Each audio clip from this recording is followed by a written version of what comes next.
dahil sa mas pinaigting na anti-illegal drug campaign ng Philippine National Police bilang bahagi ng direktiba ng PNP Chief Police General Nicolas Torre III, timbog ang isang high-value individual ng mga operatiba ng Valenzuela PNP nang makuha mula rito ang mahigit 300,000 pisong halaga ng shabu.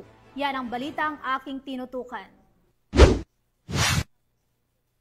Arestado ang isang high-value individual na si alias Bulag, 52 anyos, matapos ang matagumpay na bypass operation ng Valenzuela City Police Station sa Barangay Ugong sa Valenzuela City. Nasamsam mula sa suspek ang humigit kumulang 55 gramo ng hinihinalang shabu na nagkakahalaga ng 374,000 pesos.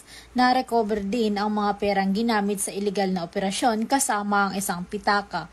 Naharap ang suspek sa kasong paglabag sa Sections 5 at 11 ng Republic Act 9165 o ang Comprehensive Dangerous Drugs Act of 2002. Mula dito sa Metro Manila, ako ang iyong PNN correspondent, Patroluman Mika May Bahiwag, alagad ng batas, tagataguyod ng Balitang Pulis.